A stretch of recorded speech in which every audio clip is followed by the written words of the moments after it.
many brand new things to discover. Waking with the sun, gotta get the job done. Oh, Theodore and Emily, hold up Hank and George and the harbor master too. Come look at this. Look here. You see this? This is my old uniform. From back in the days when I was captain of my own ship. Ooh, I love this uniform. I'm going to try it on right now. Fantastic. Oh, my goodness. It doesn't seem to fit me anymore. Maybe I got a little bigger over the years, huh? Maybe if I try pushing and squeezing, that'll do it. No, pushing and squeezing is not going to do it. You know, Hank could have told me about that. Yeah, you see, Hank felt like everyone in the big harbor was pushing and squeezing him. This was just the other day. Now, he was very upset about that. But then, something magical happened. Let me tell you about it. It was a big, bright, beautiful summer day in the big harbor. All the tugs were still asleep. All except for Hank. Hank was up early and almost bursting his bumpers with excitement over all the wonderful things he wanted to do today. He felt happier than happy. Theodore was up now. Theodore, called Hank, and he nuzzled him a little just to make him extra awake. Do you want to see who can be first to the oil pumps? No, Hank, replied Theodore. I'm still sleepy. Oh, replied Hank. Oh, I'm sorry, Theodore. Well, George was up because his engines were already rumbling. Hank hurried over to George. George, he shouted. George, guess what? The work meeting doesn't start for 9 whole minutes. Do you want to visit Blue Nose with me? Hank, your anchor is dangling again, rumbled George. Oops, said Hank. I thought I tucked it in, but do you want to visit Blue Nose with me? No, replied George. Well, Hank floated back to his dock to wait for the dispatcher to begin the morning work meeting. Maybe, thought Hank, the dispatcher will have a really great job for me today. We have a big oil tanker arriving soon, said the dispatcher. Theodore, Emily, and George, proceed to the harbor entrance. Now, Hank thought that bringing in an oil tanker would be lots of fun. Oh, can I help too? He said. The dispatcher turned to Hank. No, Hank, he said. But I do have a job for you. Bonavista barge is a load of bumpers. I would like you to take her around the harbor and replace the broken bumpers on the docks. That is all.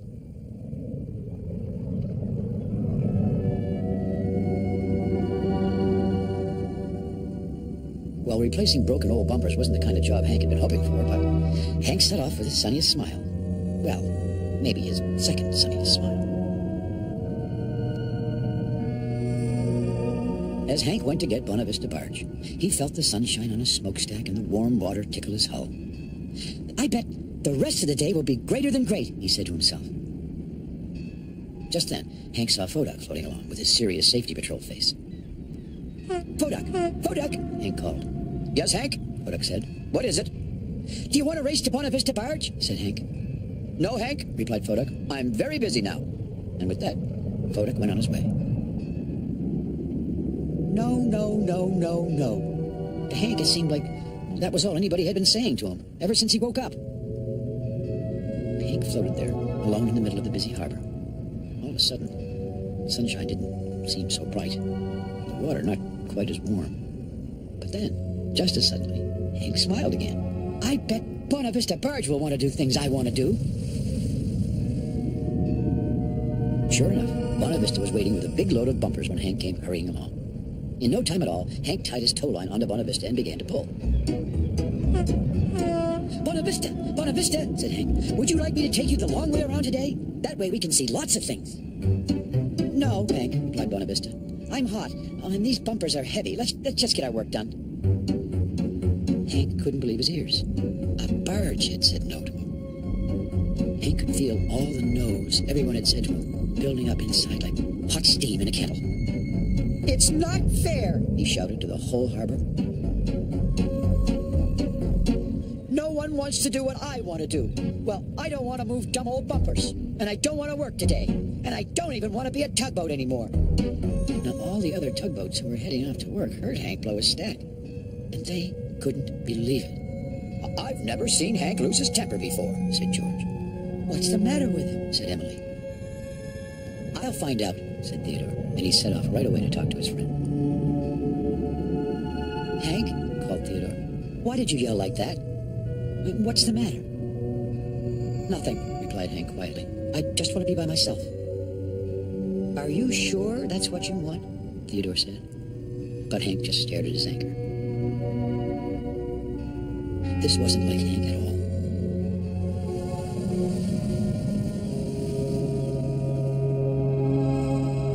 Theodore returned to the other tugboats. Hank won't tell me what's the matter, he said, worried. I'll find out what's the matter with Hank, said George in his biggest voice. I'll go too, said Foda.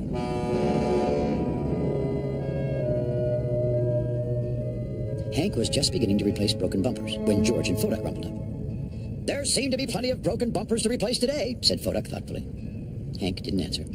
So, Fodak went on, everything shipshape. Your oil's not overheating, is it? No, replied Hank. Well, good. That's good, said Fodak. Does your hull hurt? Maybe there are barnacles in your bilge water. I don't think so, said Hank. Hank, said George, who was beginning to lose his patience. Why did you shout like that in the middle of the harbor? What is the matter with you? Nothing, replied Hank. I just want to be by myself. Well, grumbled George, who really didn't know what else to say. Just do your best. And with that, George and Fodak turned and headed back to the other tugboats.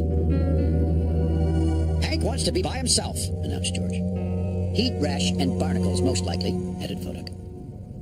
Theodore gazed out towards Hank. Hank never wants to be by himself, he said. Theodore was getting more and more worried about his friend. I'll go talk to him after we've finished work, said Emily, trying to be helpful. Just as Hank finished replacing broken bumpers, Emily appeared. I'm finished work too, said Emily. Would you like to come with me to visit some of my favorite places around the harbor? Okay, said Hank. But he didn't really sound too excited. Hank, are you upset about something? Said Emily. Oh, I don't know, replied Hank. Did someone make you angry? Asked Emily. This time Hank didn't say anything. Look, said Emily suddenly. There's Bedford Bowie. Would you like to race me to him? Oh, you go ahead, Emily, said Hank quietly.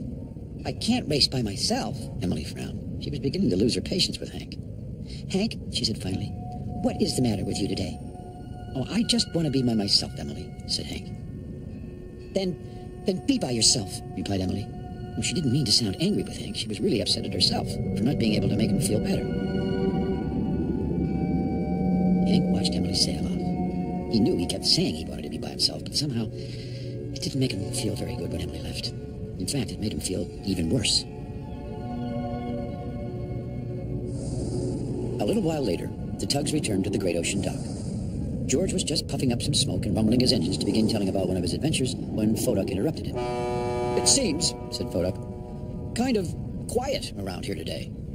The other tugs agreed. It was as if something was missing. Hank's not here, said Emily suddenly. You're right, said George. Did you talk to Hank, Emily? Said Theodore. I tried, answered Emily. But he just wanted to be by himself. Something is definitely bothering Hank, Theodore said. And the other tugboats agreed. But what can we do? Said Emily. We've tried everything to cheer him up. Theodore noticed the tugboats had all moved closer to each other, the way they always did whenever they were talking about something really important. And suddenly, he had an idea. I know something we could try, said Theodore slowly. A little while later, Theodore slowly floated out to the sandy beach. He knew that that was Hank's special quiet place. And sure enough, when Theodore peeked around the bend, he saw Hank just floating quietly by himself along the beach. Hi, Hank, he called. Oh, hi, Theodore, replied Hank in a soft voice. You're having a bad day, huh, Hank? Said Theodore after a moment. I'm having a really bad day, Theodore, said Hank. I've an idea, said Theodore. And Hank said nothing. I think you might really like this idea, continued Theodore. We need to go over there, said Theodore. Over there? Said Hank. The two tugs floated slowly around the bend. And then Hank saw all the other tugboats, and they were smiling at him. Hank was very surprised. Hi, everybody, he said. What are you all doing here? We're going to give you a tug hug, said Theodore. A tug hug? Said Hank. What's that? Well, replied Theodore, it goes like this. The other tugboats all formed a circle around Hank.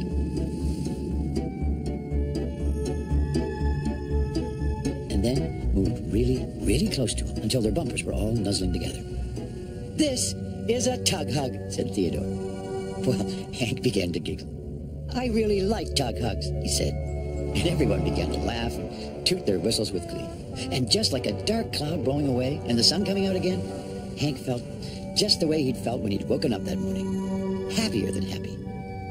Thank you, Theodore, said Hank. I feel much better now. I do too, Hank, replied Theodore. I do too. We all do, said the others. You know, it really was almost magical. The way that a gentle hug made Hank feel so much better.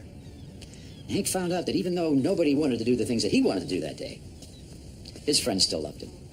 You know, Hank's stories give me an idea. I think if you're really, really gentle, why, things just fit like magic. Just as snug as a tug hug. Well, thanks for visiting us here in the Big Harbor, and we'll see you all again next time. Bye. Theodore, he's a tugboat and a friendly tugboat too. A friendly tugboat too. Oh, Theodore and Emily.